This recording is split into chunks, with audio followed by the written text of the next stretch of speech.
Did you know one of the best ways to support your postpartum recovery is through exercising carefully during pregnancy and preparing your body for birth? And this is something we cover inside Fitness Mama. This is what fitness is all about with its physio-created workouts. We help you support your changing body during pregnancy, whether or not that's with pelvic girdle pain-friendly workouts, whether or not that's with strength training for pregnancy or pregnancy yoga. We help you to prepare your body for birth and reduce your risk of third and fourth degree perineal tears and episiotomy. And we help to boost your postpartum recovery, whether or not you've had a vaginal or a caesarean birth. If this is something you want to do, then come and check out our free 7-day trial. You've got nothing to lose, everything to gain. And at the end of the day, it's all about helping us have a better motherhood experience to help us feel stronger inside out in every aspect of our life: physical, mental health, confidence. Anyway, I could keep on going, but come and check out the link in the show notes and join our free 7-day trial. See you soon. Welcome to the Pregnancy, Birth and Recovery podcast, the place where you learn how to prepare your body for birth and recover well afterwards. I am Kath Bequee. I'm a pelvic floor physiotherapist, mum of 3, and founder of Fitness Mama. Each week, I share practical, evidence-based tips to help you feel strong in your body, confident and supported, whether or not you're pregnant, preparing for birth, or navigating life and recovery after having a baby. From pelvic floor and core rehab to birth preparation to returning to exercise safely and boosting your postpartum recovery, this podcast is your guide to a healthier, more empowered and stronger pregnancy and postpartum recovery journey. So let's dive in. Hey, welcome back to the Pregnancy, Birth and Recovery podcast. So today's episode, pelvic floor for pregnancy. What every pregnant woman, I hope, has a pelvic floor physio, what I think is really important for them to understand about their body and their pelvic floor to set them up for a great birth and recovery. So today I want to discuss briefly, what are the main issues that can result after pregnancy. And even if you're having a caesarean, tune in because this relates to you too. And then I want to discuss, the exciting part where research is guiding us and how we've got more evidence and research to guide as pelvic floor physios, what we're doing is actually working and helping to improve postnatal pelvic floor outcomes, which means we're helping to reduce the risk of leaking and incontinence and the prolapse issues and those pelvic floor outcomes that I'm sure you all want to avoid if possible. So let's get straight into it.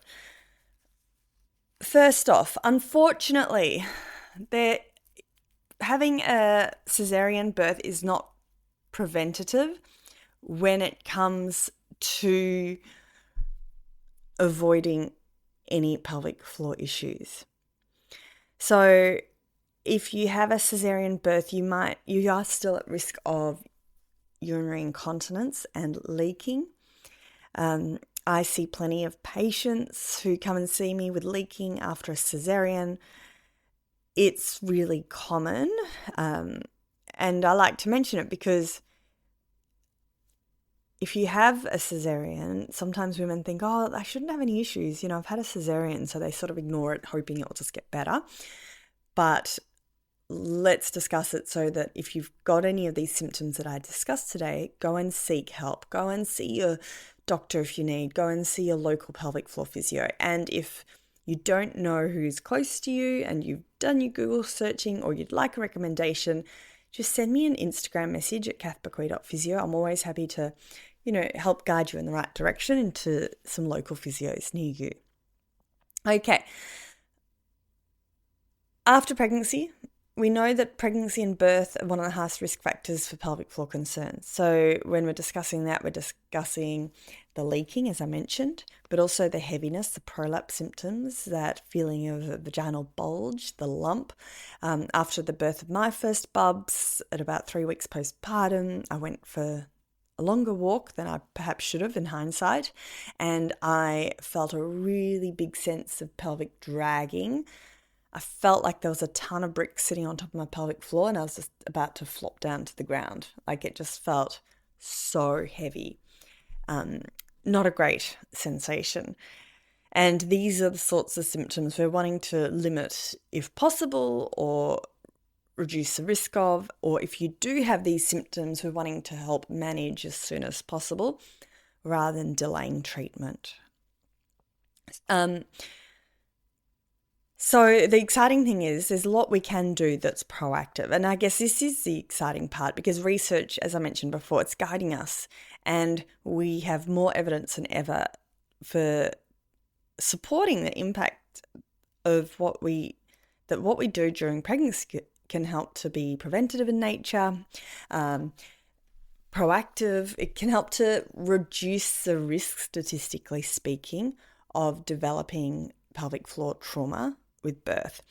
And of course, it's not guaranteed. Like we don't know how birth will eventuate, but when I'm discussing this, I'm discussing from a research perspective. It's reducing your risk, statistically speaking. So a lot of what I do as a pelvic floor physio in the clinic includes helping women stay strong during pregnancy, like treating the pelvic girdle pain, but also there's a lot of pelvic floor side of things. So I do internal vaginal examinations to help identify the women who might be at increased risk of pelvic floor trauma. And that might include identifying if you've got a super weak pelvic floor, or more often than not, identifying if you've got an overactive pelvic floor that struggles to relax. So the reason this is important is we all know that strong pelvic floor muscles are really great, but when it comes to birth, we want these muscles to be able to relax and release so that the baby's head can come through the birth canal. So if we have overactive pelvic floor or hypertonic pelvic floor that's really struggling to relax, we now have research pointing to the fact that that could lead to increased pushing phase of labour, increased risk of forceps delivery, and poorer pelvic floor outcomes. So, I digress, but it can be so helpful for women to learn about their bodies and their pelvic floor while they're pregnant, while there's no major issues. You haven't had the birth, you haven't had any pelvic floor trauma. It's a really great time to get a baseline so that you know what your goal is, I guess, once you've given birth. If the first time I'm assessing someone is at that 6-week postnatal check, which is still fabulous and I still highly recommend it, but I don't know what your pelvic floor was like when you were pregnant, before you'd been through the whole birth process. So having that can be really helpful to get some realistic goals postpartum. But more importantly, assessing your pelvic floor during pregnancy can help you gain an understanding and think, is my pelvic floor really weak? Do I have a good awareness of my pelvic floor? Or is my pelvic floor, because I'm really stressed with work, perhaps you have a stressful job, or there's other stuff going on in your life, or maybe it's just your body physiology, but do you have a really overactive pelvic floor that just struggles to let go and release that muscle tension? And pelvic floor muscles are internal to our body. So unfortunately, it's not like you could stand in front of a mirror, do a bicep curl, where you see your biceps contract and then you straighten your arm and relax your arm and you see your biceps relax. It's not like we can get that visual feedback easily because they're an internal muscle. So having that, I guess, gaining knowledge about your body can be so empowering for women. And I tell you what, I've never once had a woman see me after having birth who's seen me during pregnancy that says, I regret having that pelvic floor assessment during pregnancy. Like there's no downside. Like obviously before doing an internal assessment, the physio you see will ask a series of questions to make sure if this is appropriate for you, and we'll discuss the pros and cons, and medically is it okay? And not that there's like, if your pregnancy is going well and you've got no medical complications with pregnancy, it's one of those situations where there's very little downside. It can only be a positive thing, but obviously it's a little bit more nuanced than that, and everyone's a different situation, and that's why, as a pelvic floor physio, we'll discuss with you and chat to you about your options and your wishes and your desires and your goals as well. But putting it simply, as I said, there's never been someone who said, I regret having that done. I've regretted having that awareness, even if they've gone on to have an emergency caesarean, and it can be so empowering. And then the other thing, it's not just about the pelvic floor, but one of the biggest things we can do to help support our pelvic floor recovery is to actually exercise during pregnancy and move our body and stay as strong as possible. And I love this. To help with your recovery, one of the best things you can do for your pelvic floor is actually just to move your body in pregnancy, which is easy in theory. It does get a bit more challenging when we think about pregnancy. We think about how busy women are. Perhaps there's a toddler in the mix. Perhaps you're working full time. Perhaps there's other stresses in life. Perhaps you're nauseous, vomiting. Perhaps there's fatigue. There's a lot of reasons why exercising during pregnancy becomes challenging. And I know I've said this before and I'll keep saying it, but this is where I believe, and I know firsthand that the power of doing it using an app or an easy home-based workout can be so amazing with pregnancy when you're coming across all these obstacles, because it helps to reduce those obstacles. You don't have to take an hour to go to the gym. You don't have to wait until, the 7 o'clock class when you're really fatigued. You can just pick up your phone. You can screenplay it to your TV, do a quick 10-minute workout, do 15 minutes of a workout. It doesn't have to be time consuming, but this is where research is showing if you can just get it done and do some movement and this is key here, ladies. It's not about depleting your body if you're feeling tired, exhausted, in pain. This is about doing movement that nourishes your body and helps you to feel good. And this is where I think sometimes short bursts of movement can be so amazing. Anyway, let's move on. But that is key. So if you want to really support your pelvic floor and postnatal recovery outcomes, let's find a way to move consistently during pregnancy. And if, by the way, you want access to our 7-day free trial, nothing to lose, everything to gain, just head to fitnessmama.com. Okay, so we've talked about the pelvic floor assessment during pregnancy. We've talked about exercising during pregnancy. And I guess the third main point that I do just want to discuss is don't wait until after birth. If you are training, let's pretend birth is like a marathon. A marathon goes for 3 hours, if you're lucky, 3.5, 4 hours, whatever it might be. I don't know how many of you have done a marathon, and I know I haven't done a marathon. I know a lot of people who have done marathons, and I've worked with a lot of women who have done marathons. And training for a marathon, if you're going to do it properly, it takes months, if not years. There is a long lead up to running a marathon. It's not like you wake up in the morning and you think, I'm going to run a marathon today, let's go for it. So thinking about the training for marathons, thinking about the preparation, they're also thinking about their nutrition. It's not just about the running aspect of the training. It's about how to holistically prepare their bodies, all the cross training that they're doing, or the Pilates, and all the getting the right footwear.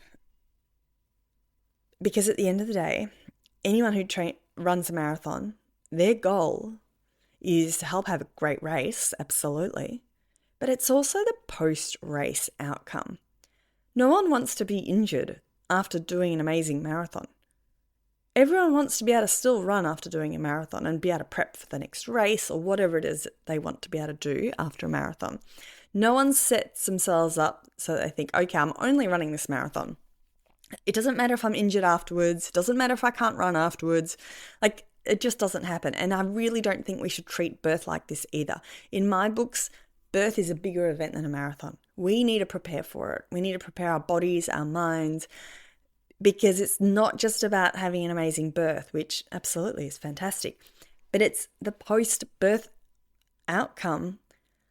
Like, we want our bodies to feel strong. We want to be able to step into motherhood not worried about being injured or leaking or feeling that pelvic heaviness or lump prolapse symptoms. We want to feel like we can run around with our kids at the park, jump on the trampoline, play tiggy, just lift our babies pain-free and be able to breastfeed pain-free without being riddled with upper body and neck pain. Like, there's so much to motherhood we don't discuss enough of during pregnancy.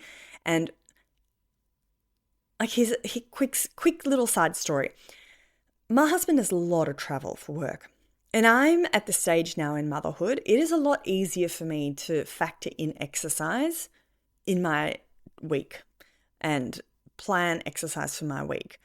And that's what I generally do. I sit down on the weekend and my husband might be, doing whatever. And I think, okay, what are the mornings I can go to the gym or do Pilates or whatever it is I want to do?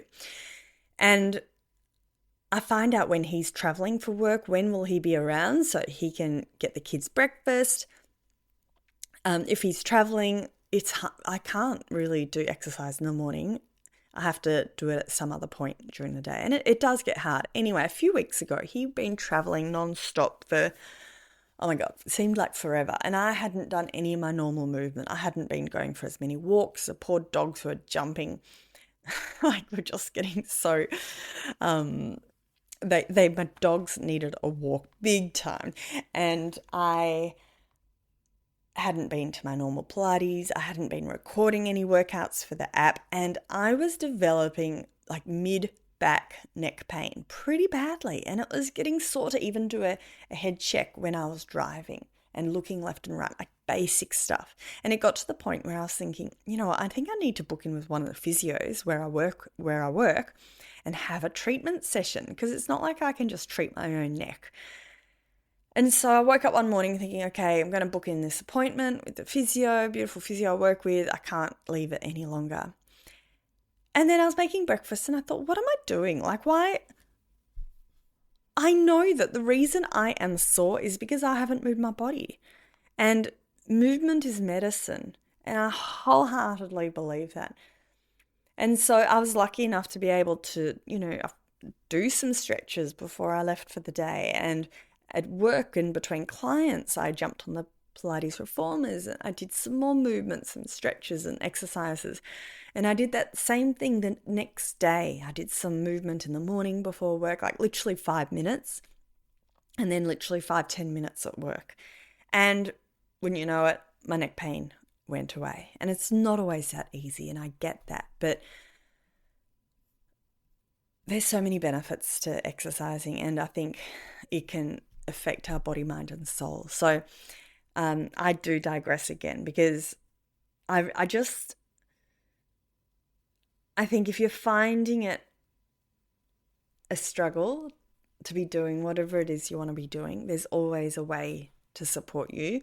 It might look a bit different to what you normally do, but there's ways to help. And this is where Fitness Mama can really help, getting that support from the physio. And I guess, as I said, the biggest mistake I see is women treating their body as an afterthought and sort of going through pregnancy, going through birth, and then thinking, right, oh my gosh, now what's happened? Like, now I need to focus on recovery. So if you're listening to this during pregnancy, amazing. You're perfectly at that perfect stage to start to think, what can I do to support my postnatal recovery whilst I'm still pregnant? If you are already postnatal, don't worry. You know what they say, the best time to plant a tree is 10 years ago. The second best time to plant a tree is today. So even if you're not pregnant anymore, like, don't worry, what's done is done, and there's so much support moving forwards into your recovery and rehab.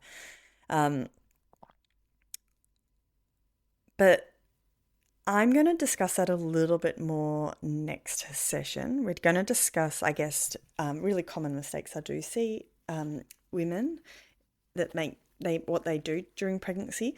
But let's just leave that there.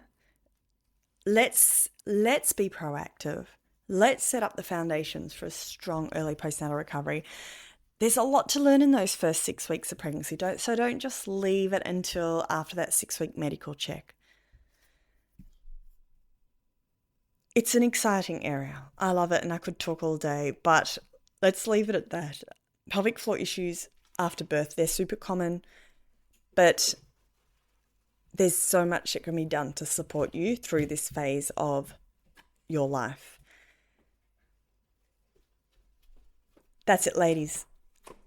Let me know what you think of the episode. If you enjoyed it, I'd love a rating. Give me a review. It's one of the best ways to help support this podcast because it helps the podcast reach more people. I appreciate you. I appreciate the fact that you've got to the end of this episode. I'd love to learn a little bit about you. Feel free to send me a message on Instagram. Send me a DM at kathbequee.physio. Okay, we'll catch you soon. Thanks for listening to the Pregnancy, Birth and Recovery podcast brought to you by Fitness Mama, your app for home-based, physio-led pregnancy and postnatal workouts. If you found this episode helpful, please tap follow, leave a quick review and share it to your stories. Tag at kathbequee.physio. I'd love to connect and cheer you on. And don't forget to check out the free trial at fitnessmama.com/free to start feeling confident, strong, and supported today. Until next time, remember, a strong body, a confident birth, and empowered recovery is something you deserve. This podcast is for informational purposes only and is not a substitute for individual medical advice, diagnosis, or treatment. Please consult your healthcare provider for your personalised guidance.